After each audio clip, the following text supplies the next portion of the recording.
Mr. Heilman, is everyone present who's needed?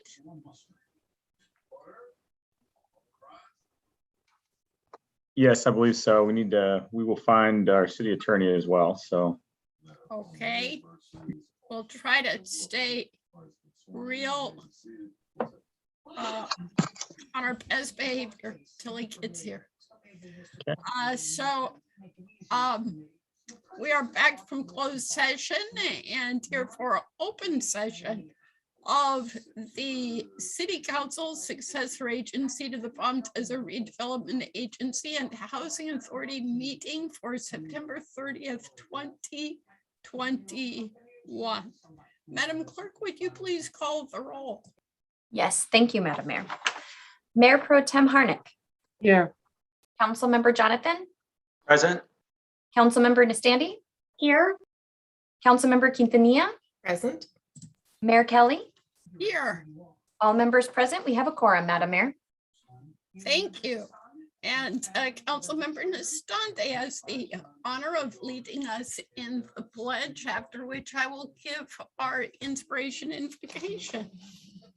Thank you, Mayor, and please join me as we honor our country and our flag. I pledge allegiance to the flag of the United States of America and to the republic for which it stands, one nation, under God, indivisible, with liberty and justice for all.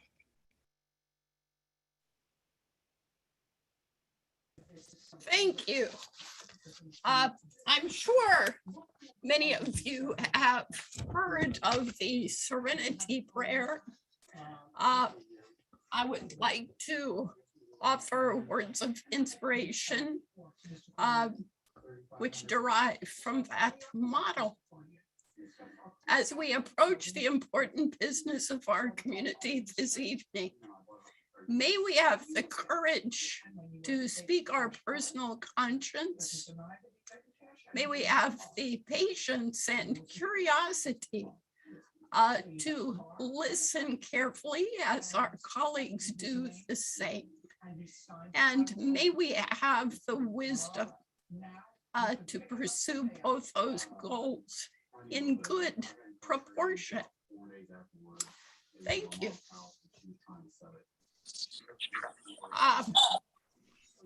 Our city attorney arrived just in time. Do we have action to report from closed session? Yes, we do. With respect to the item on the agenda, A1, the City Council unanimously approved a 120-day extension of the exclusive negotiating agreement with Refuge Palm Desert LLC. Thank you. Thank you. And we move to Mayor Council Member reports and requests for action, beginning with Mayor Pro Tem Harnick.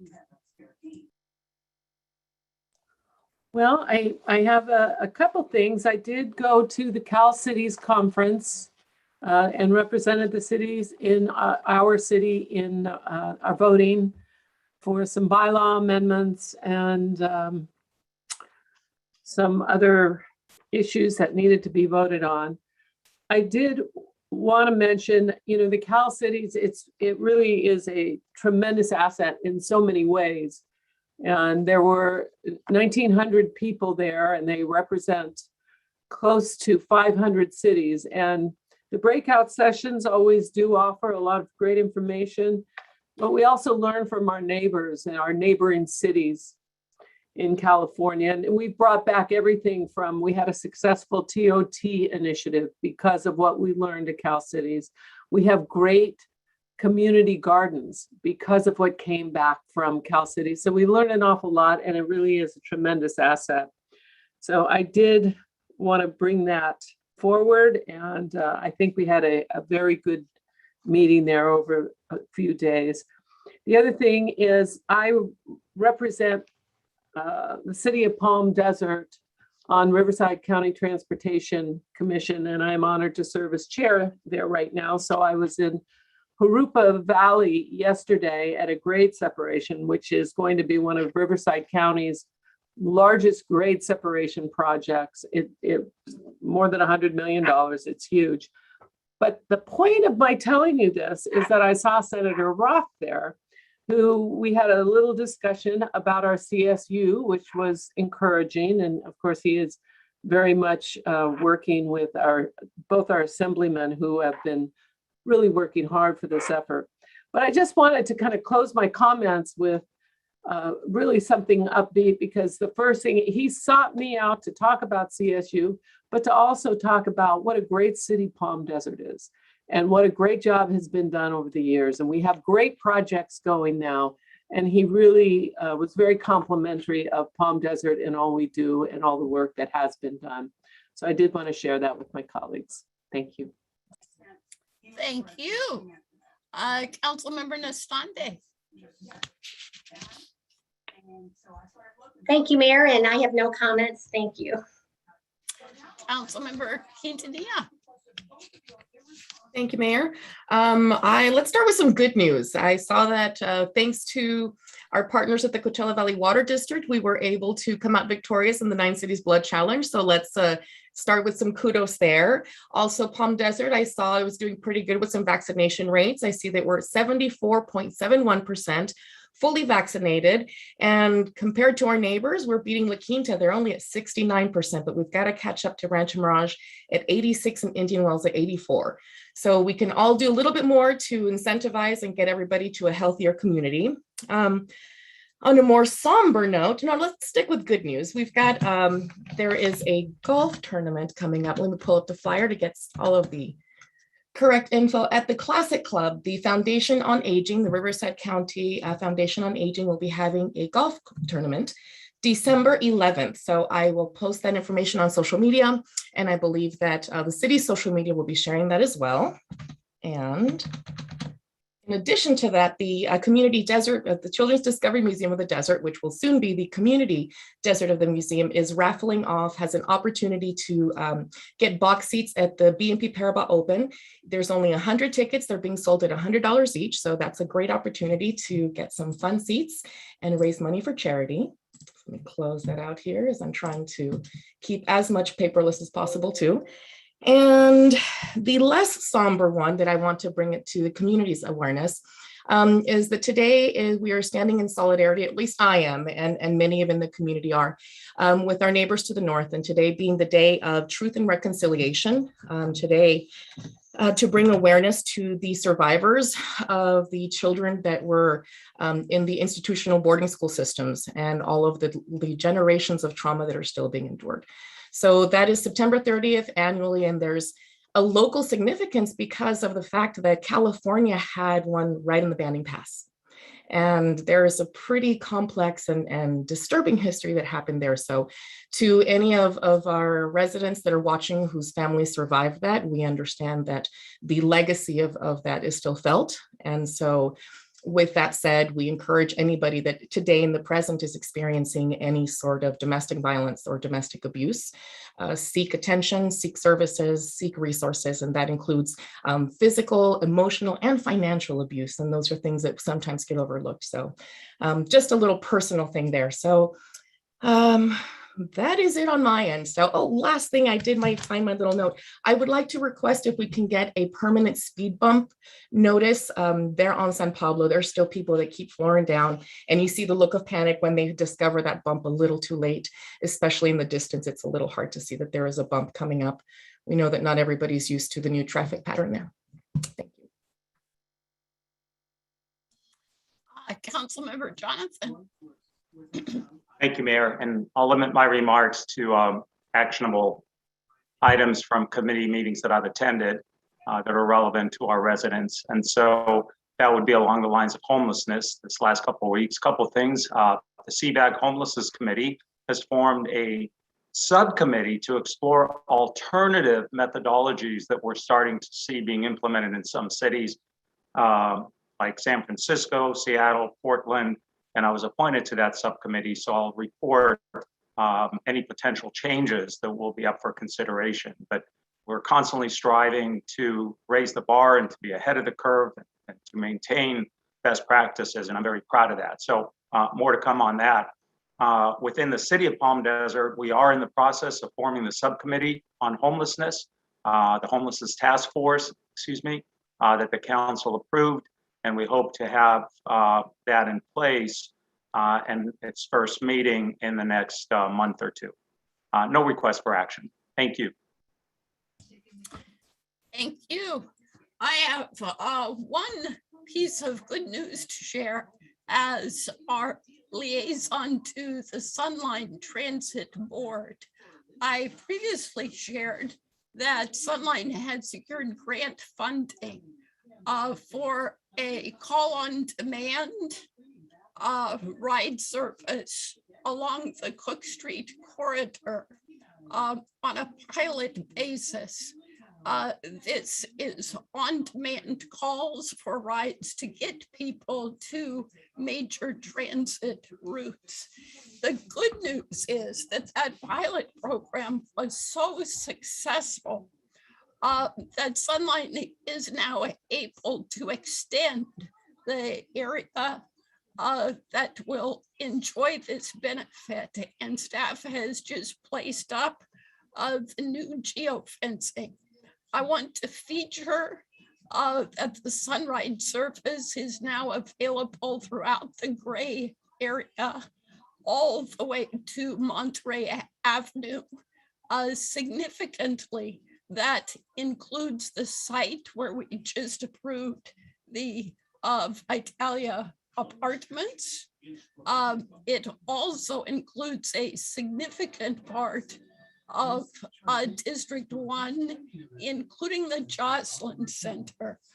So the Sunline Transit folks are going to be collaborating with the Jocelyn Center to raise awareness about this program with their users and hopefully generate some additional use with this transportation advantage. For a mere $3, residents can secure an on-demand ride. That $3 covers both the on-demand ride to the transit stop as well as their transit fare. So I'll reach out to staff to make sure we can work with Sunline to publicize this in an upcoming bright side.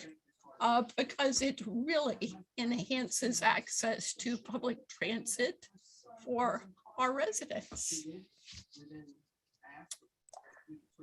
That brings us to non-agenda. I'm sorry, Mayor. No one said this. I don't know whether that's going to come up later, but October 7th begins the free concerts in the park for our community at Civic Center Park. And I hope everybody comes out there and it's outside, it's safe, and it's a wonderful thing that the city does for our community. Thank you. We are in non-agenda public comments. This is an opportunity for members of the public to spend up to 3 minutes raising any concern or conveying any compliment they might have to council on items which are not part of the published agenda.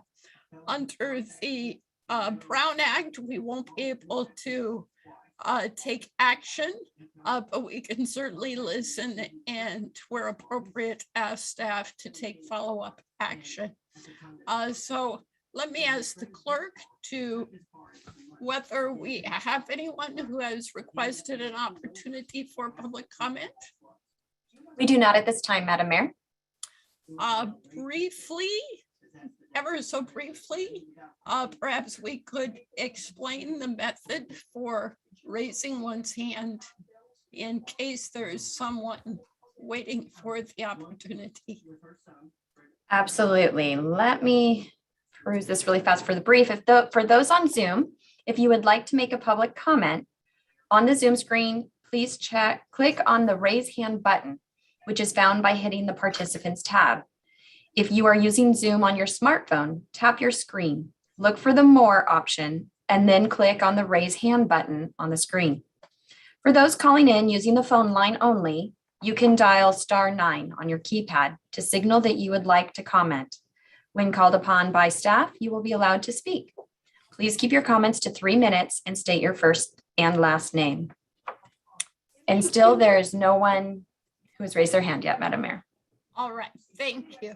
I did want to be sure we afforded a chance. That brings us to the consent calendar. Staff has requested to pull item 5 to add some brief verbal report to what was in our agenda materials. Does anyone need to pull any other items? Councilmember Jonathan. Thank you. I couldn't quite hear you. I'd intended to pull 5. Is that the one that you said is being pulled already? Yes. Thank you. Mission accomplished. Seeing no other hands, do we have a motion for the remainder? Motion. Well, second. Please take the vote for the consent calendar minus item 5. Thank you, Madam Mayor. Mayor Pro Tem Harnick, Yes. Councilmember Jonathan, Aye. Councilmember Nastandi, Yes, Councilmember Quintanilla, Aye. Mayor Kelly. Yes, Motion passes unanimously. thank you. And since staff did request to give us a verbal report, let's start there and then see what questions we have. Good afternoon, Mayor and City Council. Deborah Glickman, Business Advocate for the City. I've asked to pull this item concerning an amendment to the Courtesy Cart Operators Agreement to extend the agreement 1 more year, which would be the final year for the agreement. Every 3 years, staff goes out for RFP to get bids on this program, and GDG Inc. was selected 2 years ago for that. The reason I asked for this item to be pulled from the agenda is that the staff report indicates that the city's portion of the insurance, the city pays for taxi insurance for the courtesy carts, and GDG covers other insurances. But for the city portion, the staff indicates that we're looking for up to $21,000 to cover those insurance costs. Since giving the staff report, handing the staff report over to the city clerk, I have gotten an estimate from the insurance company, and it came in a bit higher than that. The estimate came in at $22,749.07. So I wanted to make that clear that I don't want to go ahead with an approval for an under amount that we know when there's a budget invoice in place for a higher amount. And I'm happy to answer any questions because I saw that Councilmember Jonathan, I believe, wanted to pull the item anyway. So I'm happy to answer any questions. Councilmember Jonathan. Thank you. Ms. Gluckman, hello, nice to see you. Nice to see you. And thank you for your report. So I'm certain you recall that when the subject of the El Paseo card came up before, I had pushed for expanding the service in a number of ways, and you have done that in some measure. You and your team have done that by adding an app and that has some limited potential and so forth. I'm wondering, this is, as you said, and as your report indicates, the final 1-year extension, which essentially takes it through May 31st, I think, of 2022. Are we continuing to look at, let's call them opportunities, to take this service to another level? Yes, that has absolutely been on my radar when this extension, during the time of this extension, to continue to explore that and see what other options are out there since we looked at it 3 years ago, because I know things have changed. And there are some apps with more capability that I'm starting to hear about. And yes, the answer is yes, we're looking at exploring that. Thank you, and I appreciate that. I'd like to suggest that when this comes up again and we go out to an RFP or an RFQ, whatever the case might be, that at least council have the opportunity to consider what that shuttle service will look like.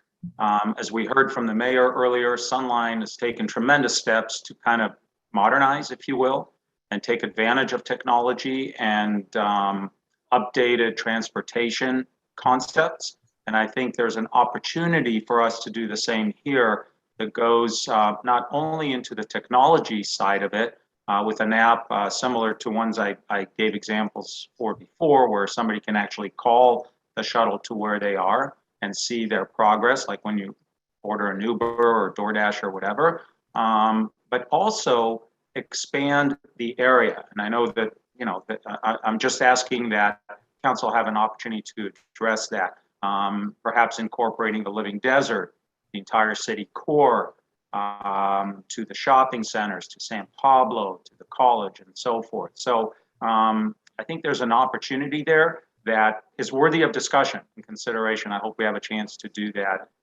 early enough that it doesn't trip us up in terms of the following season of 22-23. Yes, I'm happy to do that.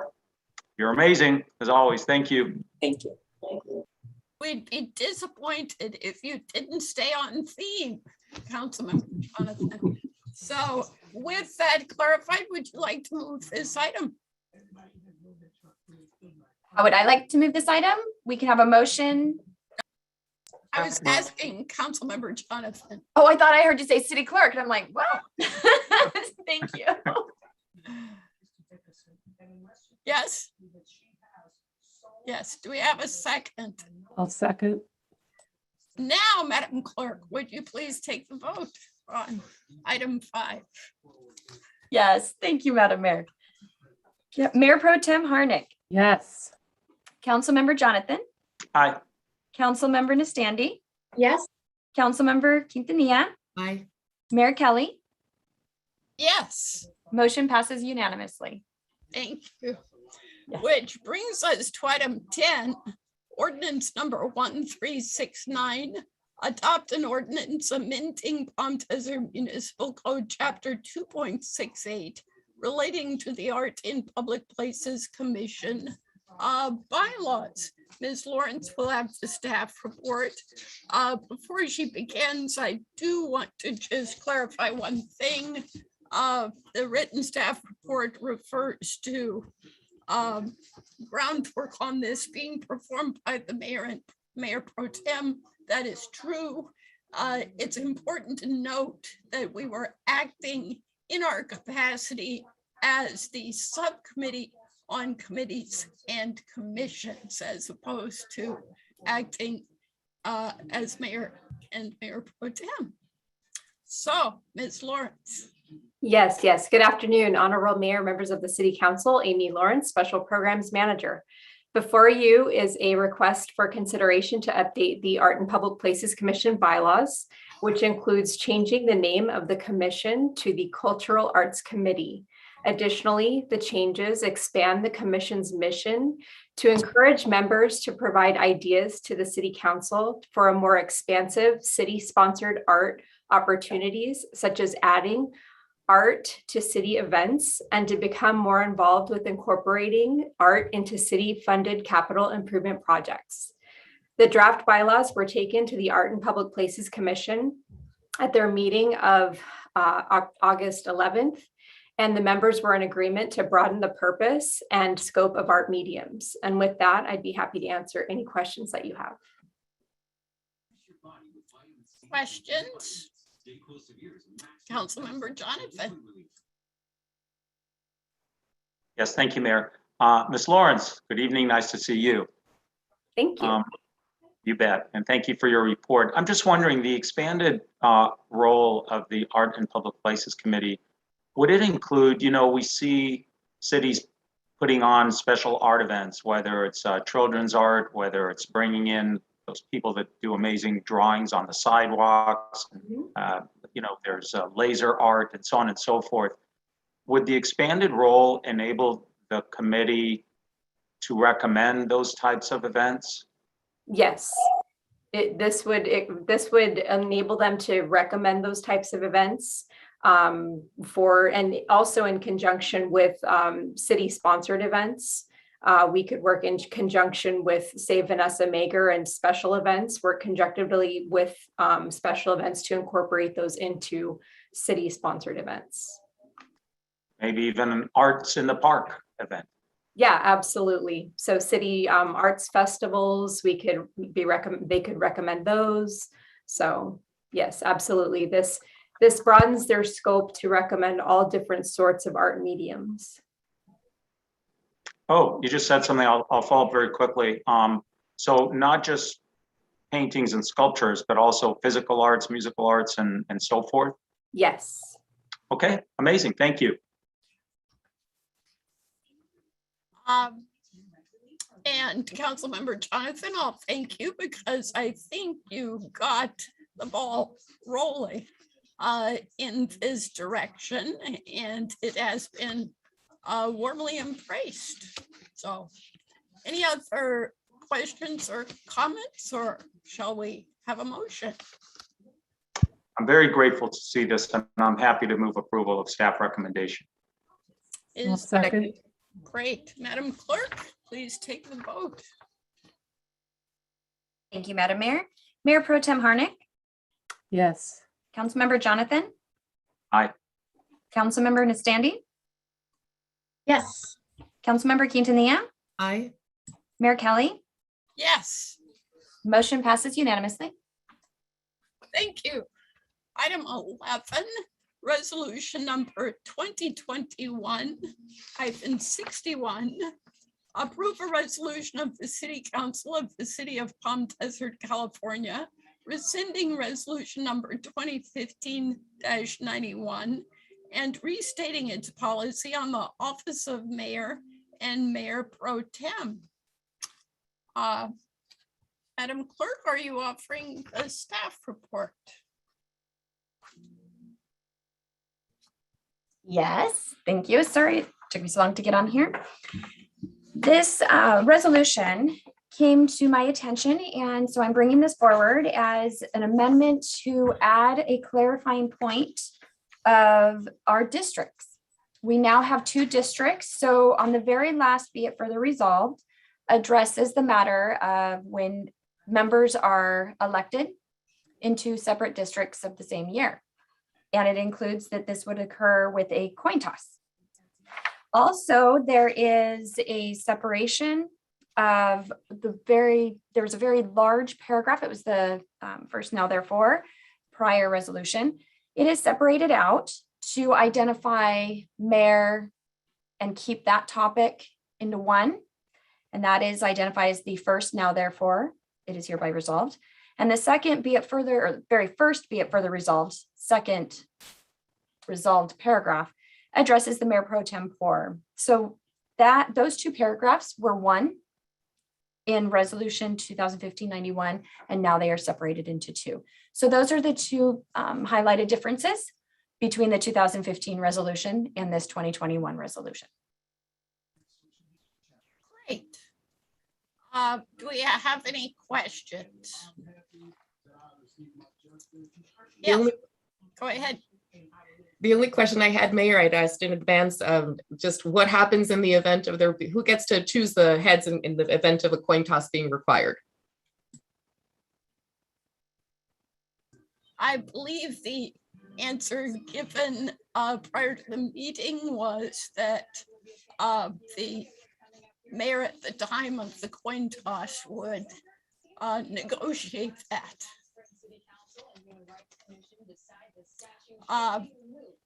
Any other questions, or are we ready for a motion?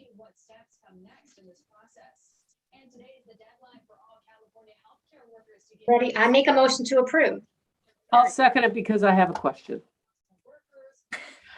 Great. if I may. We have a When motion. we look at 2 members of the council are sworn into the office at the same day, the second to the last, be it further resolved, at the end of the first page. Are we saying they are newly elected? They have never served before? Because if they have served before, there may already be some order in place. Correct, and that applies. Once an order is established, it's established in perpetuity. To give the example of myself and Councilmember Nisante, since she went first, as between the 2 of us elected on the same date, forever, she will have waited longer since her last turn.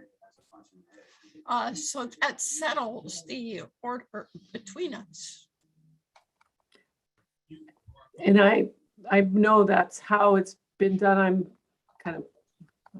I apologize. I know this has been a tremendous amount of work. I'm wondering if that needs to be clarified. I frankly think it's crystal clear because you only get into these further resolves if the basic rule isn't sufficient. And the basic rule is the person who has waited the longest since last serving is next in line. So as long as that basic rule satisfactorily answers the situation, we're good. And we just needed to deal with this new twist. So the words you said have been the way it's always been, and I appreciate that. Is that stated in this resolution? Yes, it's Okay. in the first be it further resolved. Okay. Okay, great. So are we ready to vote? Madam Clerk? Thank you, Madam Mayor. Mayor Pro Tem Harnick, Yes. Councilmember Jonathan, Aye. Councilmember Nastandi, Yes. Councilmember Quintanilla, Aye. Mayor Kelly. Yes, Motion passes unanimously. thank you. Item 12, request for authorization to enter into a professional services agreement with MIG Inc. in an amount not to exceed $70,370 for fiscal year 2021-2022 for professional design and engineering services for Lupine Plaza, contract number C40720B. May we have the staff report? Yes, good evening, Mayor, members of the City Council. I'm Eric Seha, your Deputy Director for Development Services and Economic Development. I'm hoping you're able to see my PowerPoint. Yes. Excellent. Then today, I wanted to provide some background on Lupine Plaza. Back earlier this year in June, the council provided us direction to establish Lupine Plaza or look at the option for it to be a permanent plaza at the intersection of Lupine Lane and El Paseo. These were some of the criteria that the City Council directed us to include in the RFP. Develop a landscape plan, work with artists, have the plaza at the same height as the curbs. In addition, at that meeting, Council directed us to establish an ad hoc subcommittee. We've identified those members as well. Today, we're here to talk about the request for proposal and the award for a professional services agreement. We did release the RFP back in July. Staff received 3 responses. We ended up interviewing 2 of these firms. And at the end of the day, staff felt that MIG provided the right experience and the right amount of public and community outreach to move forward with the PSA with them. MIG provides a unique combination of urban design as well as the public engagement expertise. These are some of the projects that they listed in their request response. Their proposal does include conceptual design options, which we thought was important for the community to see what kind of options are available for Lupine Plaza before settling on a final design. Essentially, they'd be working with the ad hoc subcommittee and members of the community to look at different design options before settling on this final design. They would also provide us engineering and traffic analysis for the plaza, as well as environmental documentation. In their proposal, they identified 5 community meetings that would be held over 4 months, and that would help us ensure that we're reaching the right people and working with the subcommittee to get to that final design option. We believe this process takes about 4 to 5 months. And based on our last meeting in June, we're still on schedule to bring this forward back to City Council, the final design sometime in spring. So with that, staff is recommending that we enter into the professional services agreement with MIG for approximately $70,000. That concludes my report. The representatives from MIG are also here. Questions from council? Councilmember Jonathan. Thank you, Mayor. My question has to do with the scale of the proposal, the dollar amount of the proposed contract. On the face of it, Mr. Sehan. By the way, hello to you as well. Good evening. You know, on the face of it, we're taking a pretty small area. We're not really, you know, we're not putting up a building. And so I'm just wondering how we get to the dollar amount that we're considering just for the design portion, much less, you know, what we're going to be, you know, physically doing to the street. So I don't know. I mean, if I did the math, I mean, you're looking at 300-400 hours. What am I missing here? Why is this so expensive? There's a number of things that are included in this proposal. I mentioned there's additional traffic analysis.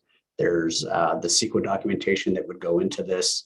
There's also a heavy public engagement process. We've identified a subcommittee that's going to be directly involved with this. We have other community outreach plans to interact with tenants and other property owners in the area. And that's one of the things that's increasing the cost and providing additional hours into this project. This is El Paseo and Lupine. We want to make sure that the design is right and in keeping with that character and that we're talking to the right people out there. Okay, thank you. Councilmember Nastande. I am muted. There we go. I noticed in the small print, it says 4 to 5 months to completion. Let's assume we approve this tonight. How long does it take them? Would they be starting almost right away? When could we expect to see results? We will finalize the contract in the next week or so, but we plan to host an initial meeting in October and then move forward there on a monthly basis with community meetings. And where will the community meetings be held? Do we know yet? Assuming we move forward. To be determined at the moment with different protocols around COVID. We want to make sure that everyone's kept safe. Zoom may work. We may try to find a way to get people in person in a larger setting. Okay, I'm just thinking in the past how we had all the feedback on the crosswalks on El Paseo. And in hindsight, we got a lot of opinions that maybe we should have taken as suggestions before moving forward. So I just want to make sure we get the community involved in whatever we do. Thank you.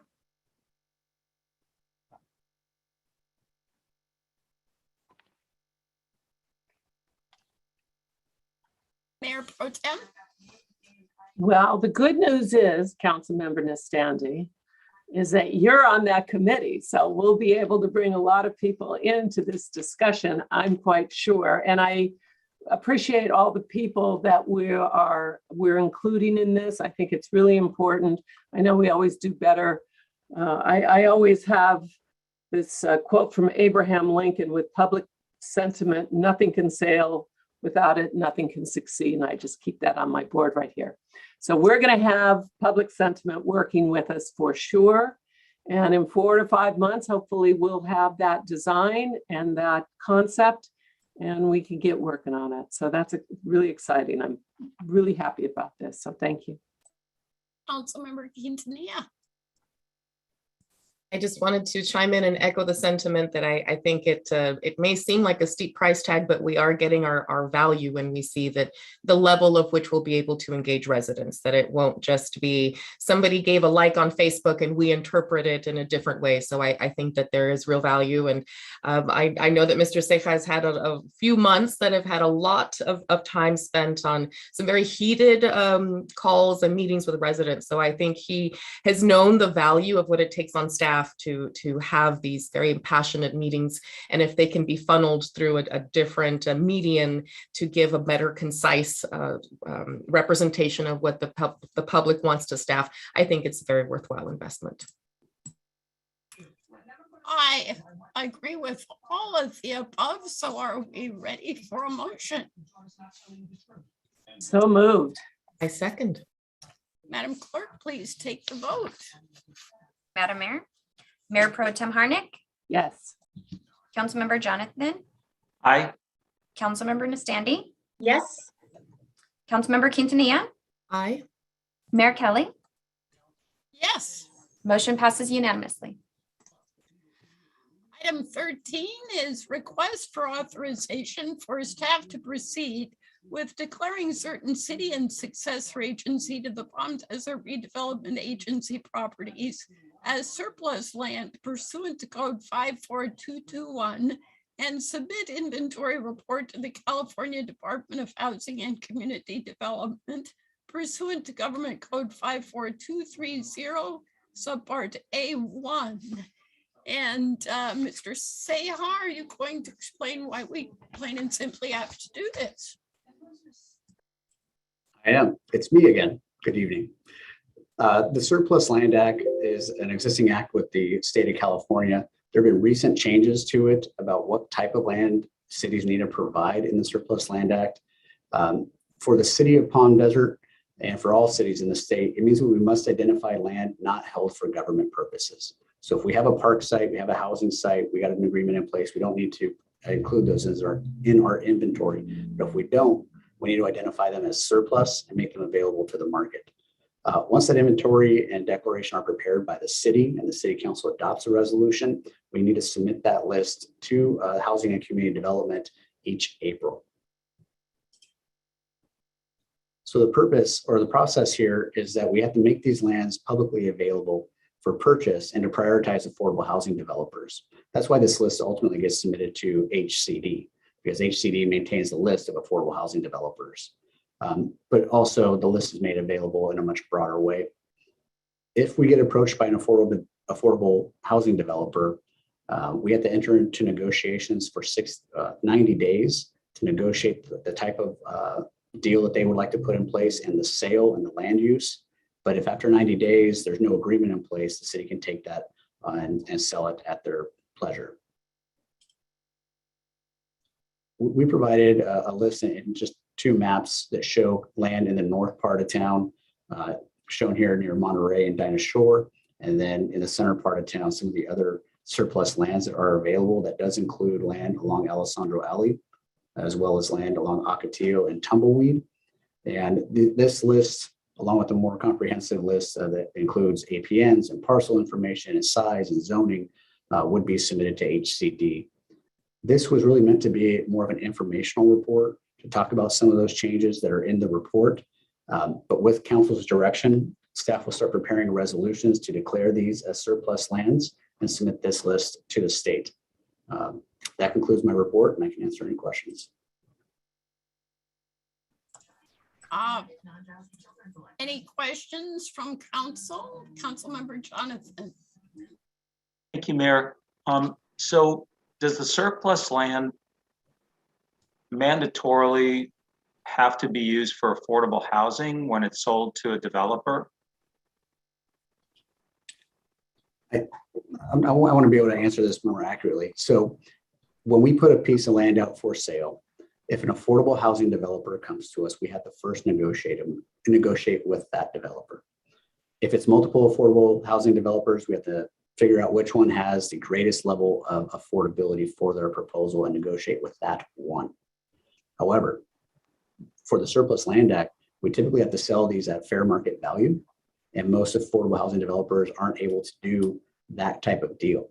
So through a 60-day notice, through 90 days of negotiations, even working with an affordable housing developer, it may be very difficult for them to take down certain properties. Essentially, when we release a property for sale, we're having a 150-day hold on it, where we advertise it for 60 days and then we negotiate for 90. So, for example, the property on El Paseo and Tumbleweed, I think it is, it's conceivable then that a developer comes along, buys it and says, yeah, I can put affordable housing there. We would have no discretion, even though the zoning, the general plan, the strategic plan do not have that envisioned for that particular parcel. I mean, is that correct? Do we not have any leeway? We do have some leeway. So with that sale, we still have zoning and general plan policies in place that they would have to follow. And that's part of our negotiation in that 90 days. Is it something more complex that they need to go through a zoning ordinance amendment or general plan amendment? And is that even entertainable? Thank you.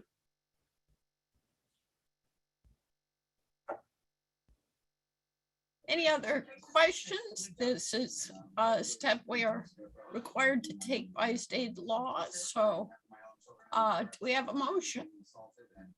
I motion. I'll second. Madam Clerk, please take the vote. Thank you, Madam Mayor. Mayor Pro Tem Harnick, Yes. Councilmember Jonathan, Aye. Councilmember Nastandi, Yes. Councilmember Quintanilla, Aye. Mayor Kelly. Yes. Motion passes unanimously. Item 14, request for authorization to advertise and solicit a request for qualifications proposals for the maintenance and operations of the Desert Willow Golf Resort. We had an extensive study session on this topic at 2:00, for which we thank staff. Mr. Alvarez. Good afternoon, Madam Mayor, members of the City Council. My name is Martin Alvarez. I'm the Director of Development Services. And if I could do a screen share, let's see if I have authority. There it is, screen share.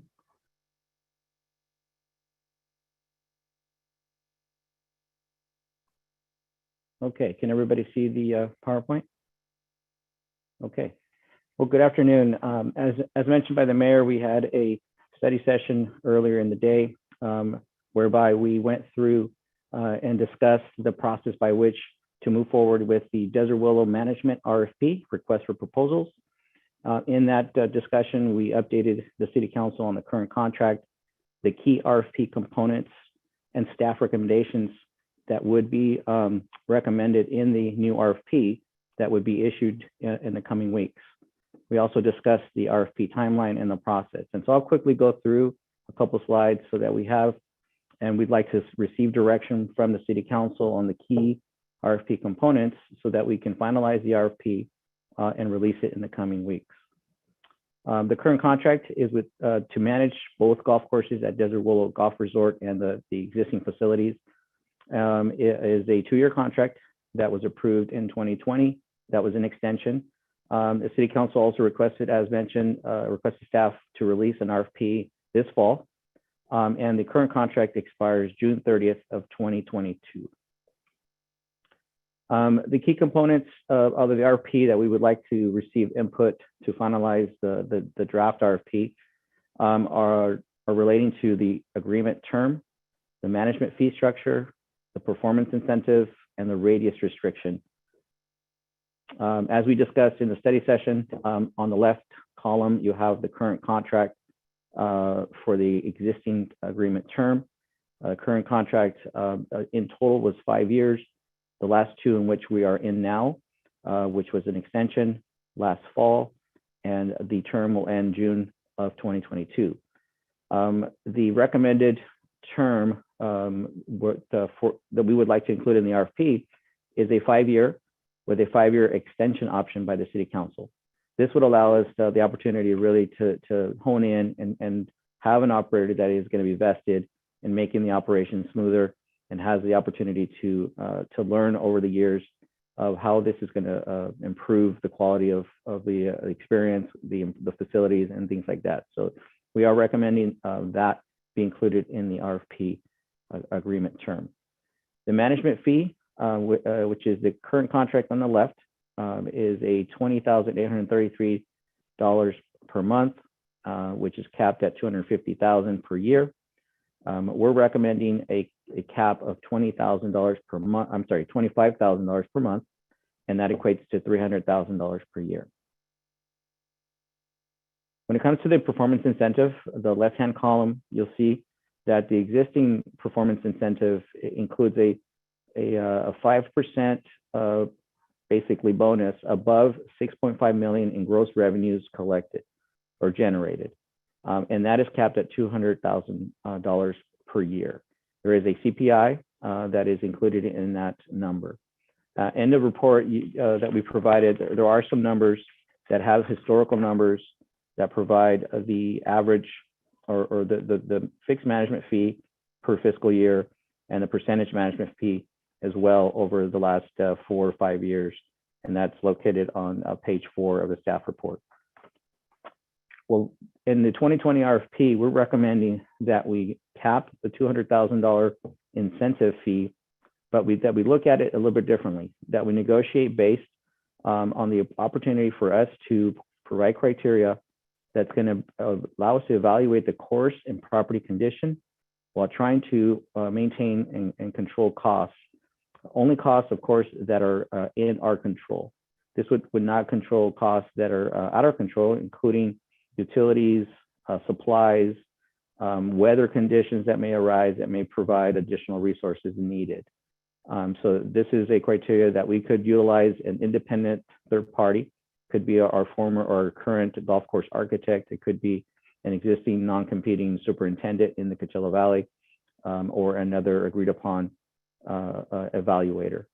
And what we're looking here as well is looking at the condition of the greens, the fairways, the tee boxes, the actual clubhouse itself, and the overall experience as well.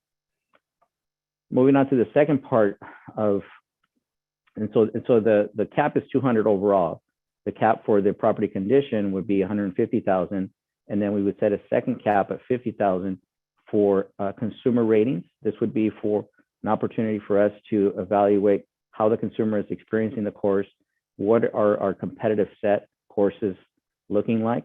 There is a third-party reporting system called the ORCA report, where local competitive golf courses look at the actual utilization rate of tee times, the average daily rate of the golf outings. And this is an evaluation that is comparable with courses that are equal to ours in terms of the type of resort course that we have here in the Valley, or that we have here in Palm Desert. The other opportunity we have is also to utilize the United States Golf Association rating. This is a third party that comes out and evaluates each year courses throughout the Coachella Valley and provides a ranking as well. So this would be the capped at $50,000. So that is recommended. And if the council chooses to go in this direction, we would provide this language in the RFP moving forward. The third component that we would like to receive direction is the radius restriction. This is in essence a non-compete that currently exists and has been historically included in the agreement for the operations of Desert Willow. Basically, this prohibits the vendor from operating any other golf course within 20 miles of Desert Willow. This essentially covers the entire Coachella Valley. And the reason why this has been historically in place is really just to prevent conflict of interest as it relates to marketing, staffing, resource deployment. In essence, if someone were to be managing a similar course like ours, one operator, there would be potentially someone that has a group that comes out and would have to choose, that operator would have to choose where to send that group, whether it's Desert Willow or another comparable course that they're managing. So that was the intent behind that radius restriction. What we're recommending to include in the new RFP is that it's a slight modification, but it does allow some flexibility.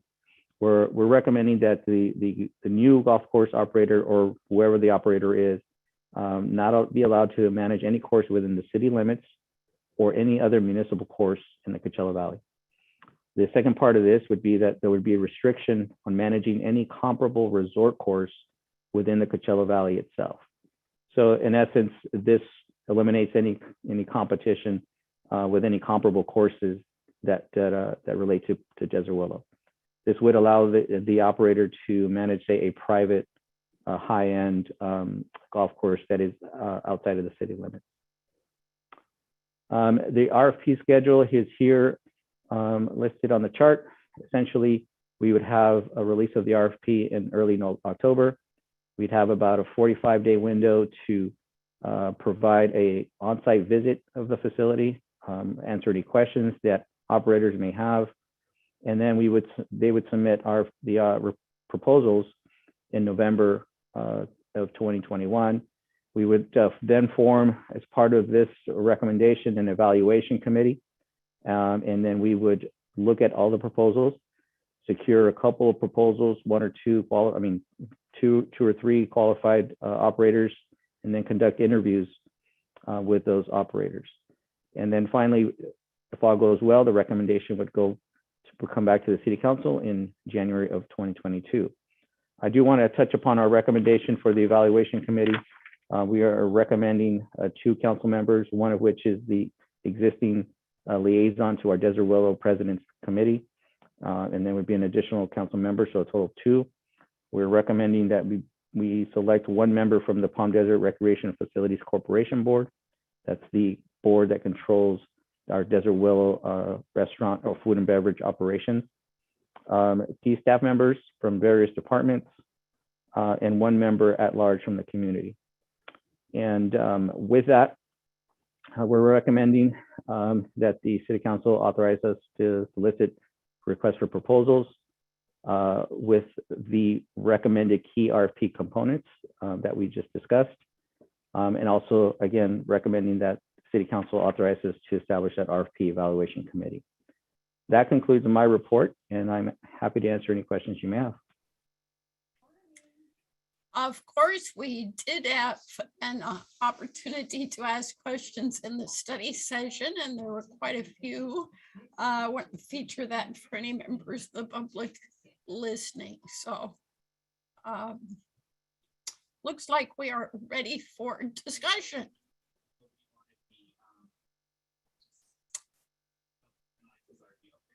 Thoughts from my colleagues?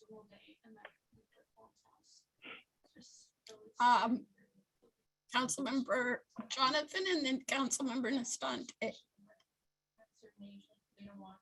Thank you, Mayor. Yeah, I would commend staff. I think the modifications are very thoroughly and well thought out, and at the appropriate time, I'm prepared to make a motion to approve staff's recommendation. Councilmember Nastante. Yes, I want to thank staff as well for the detailed study session that we had on the topic, and now again to share with the members of our community. And in terms of forming the commission, I think it would be important to have somebody that is an active resident of Palm Desert who is a golfer to be on this committee, because they are very vocal, as many of us know. And I think it's important that we have an actual resident golfer on the committee. Thank you. Potentially we could accomplish that with the last slot suggested by staff. And I am going to boldly express my interest in being the additional city council member appointed. I believe Councilmember Jonathan is our current representative to the Desert Willow President's Committee. He and I do compose the Economic Development Subcommittee. There's clear relevance of Desert Willow to our economic development. So I would offer that might be appropriate, and I do bring some experience with golf course management. Councilmember Quintanilla.